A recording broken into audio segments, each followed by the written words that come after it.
Como resolver a birra infantil? Nossa, se eu tivesse estudado sobre birra quando eu tive a minha, eu não ia passar pelo que eu vejo muitos pais e muitas mães passando hoje em dia. Então, esse vídeo é mais ou menos que um tutorial, se é que é possível, minha gente, fazer tutorial de birra, mas vamos lá, para que a gente possa entender, primeiro, o que é a birra, quando ela acontece e quais as intervenções que eu posso estar fazendo, certo? A princípio, eu quero dizer a vocês que todo o conteúdo desse vídeo, ele parte desse livro aqui, O Cérebro da Criança. Ele tanto tem disponível na internet, como ele também é disponível de graça, tá? Em PDF, como também tem para vender. Eu já encontrei ele, o livro físico, de R$ 27, então bastante vale a pena. Por quê? Porque para a gente entender a birra por essa perspectiva que eu vou apresentar para vocês, a gente precisa conhecer como funciona o cérebro, certo? Então, se o adulto entende como funciona o cérebro da criança, claro que ele vai saber como lidar com essa criança. Deveria ser simples assim, né? É simples assim, mas a questão da dificuldade é o acesso a esse conhecimento. Por exemplo, alguém te dizer que funciona desse jeito, alguém te dizer que tem esse livro e alguém te orientar para você saber como fazer. Então vamos lá, para o vídeo não ficar muito longo. Quando a gente fala em cérebro, a gente fala no nosso órgão comandador, é o nosso mentor, é a pessoa que está lá, para nos fazer essas orientações. Então vejam só, os autores, eles colocam que o nosso cérebro, né, a gente tem o hemisfério esquerdo, o hemisfério direito, vai estar contrário aí no vídeo para vocês, mas a gente vai trabalhar com o nome cérebro direito e cérebro esquerdo, né, para que a gente possa entender. Então, os autores e os estudos apontam que o cérebro ele vem ficar maduro, né, já totalmente amadurecido por volta dos 25 anos, por aí. Não vai ter uma idade fixa para todo mundo. Todo mundo vai estar maduro aos 25 anos.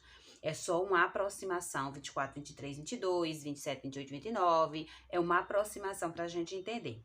Então, diante desse conhecimento de que o cérebro atinge sua maturidade aos 25 anos, como é que eu quero que uma criança ou um adolescente tenha um comportamento de gente madura, porque aí vai variar, né, o que é comportamento maduro, numa idade em que seu próprio cérebro não está formado. Como é que funciona isso? O cérebro esquerdo, ele é responsável pela parte racional, pela parte lógica, pela parte da concentração, da pergunta. Então, essa é a função mais do cérebro esquerdo. O cérebro direito, ele tem a função e é responsável pelas emoções, pelos sentimentos. Então, a gente diz que um é o focado no aprender e o outro é o focado no sentir. Então, na criança, aproximadamente até 3 anos de idade, quem mais domina é o cérebro focado no sentimento, no sentir, certo? E aí, o que acontece? Quando a criança sente qualquer coisa, essas coisas elas são dimensionadas, né? Elas são transformadas numa força bem maior. Então, se é alegria demais, se é tristeza demais, se é qualquer emoção, porque essa parte do cérebro é a mais desenvolvida até esse momento e ela tende a dominar. O que acontece com a birra? A birra, simplesmente, é uma frustração. A criança quis alguma coisa e aí ela não entendeu porque não pode, ó, o lado esquerdo precisando ser funcionado e não funciona ainda na sua íntegra.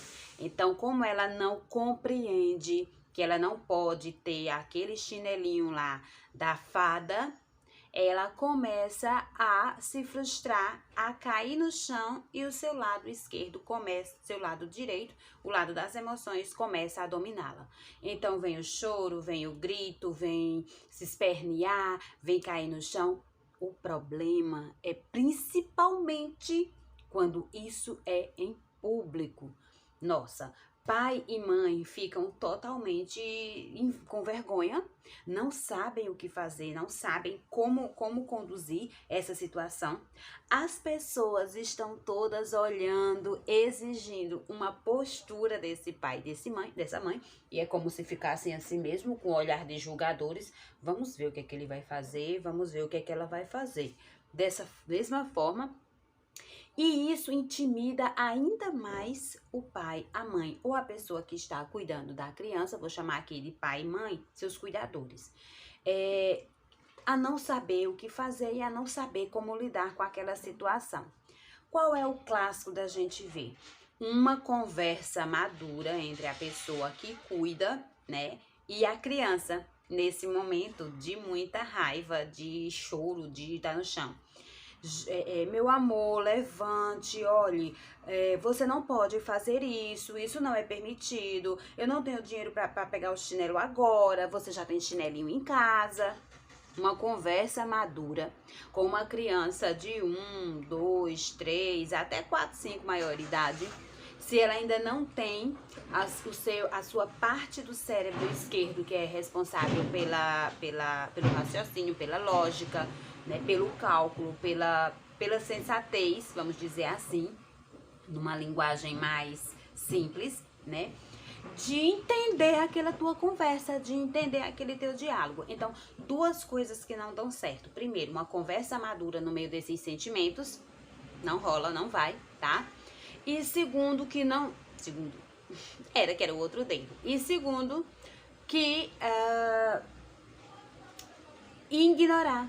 Deixar a criança pra lá, jogada no chão e caminhar o resto da vida para ver se a criança percebe que você não deu valor e que você vai, que ela vai vir atrás de você e vai aprender a lição.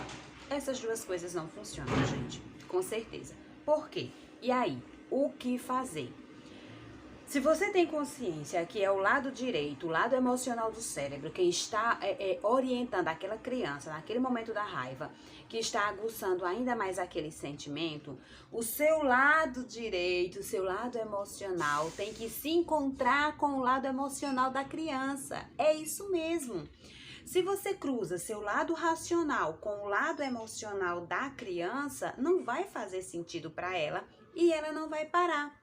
Então, por isso que a gente assiste muito vídeo, vê a mesma orientação. Porque se você faz o estudo com base na neuropsicologia, você entende que realmente vai ser a mesma saída para todos. Então, criança tá com birra, criança tá chorando, é em público ou é em particular, dentro de casa, de um quarto, primeira coisa que a gente precisa fazer é entender que ela está num momento vulnerável e que ela não vai estar atenta a nenhum comentário que você fizer, certo? Segundo, é necessário também acolher essa criança.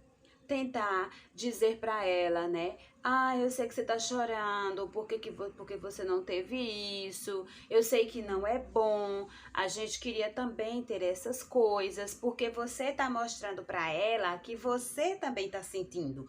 O momento de dar aquela orientação, aquela lição de moral que ela não pode, não é agora. Principalmente durante o pico da raiva. Não é esse momento, certo? Não quer dizer que você não vá fazer, você precisa fazer sim, essa outra orientação, mas não nesse momento em que ela está tomada por essa emoção. Então, o que acontece? Primeiro é esse acolhimento da criança, é esse acolhimento da dor dela, é esse acolhimento do choro, e aí pai, mãe ou cuidador precisa estar tranquilo, no sentido de saber como conduzir essa situação, né? E daí, depois do acolhimento, às vezes é necessário a gente começar a contar uma história com algo que não tem a ver com aquele momento. No sentido de, olha, aquele gatinho tá querendo pular aquilo ali. Nossa, eu acho que ele vai se machucar. Será que ele vai se machucar? Vamos lá, vamos tentar ajudá-lo. Eu já vi muito dessas cenas, eu já fiz muito esse comportamento de tentar desviar a emoção dela daquele momento que ela está sentindo para outra situação. E tem que ser uma situação agradável, uma situação que tem interesse dela.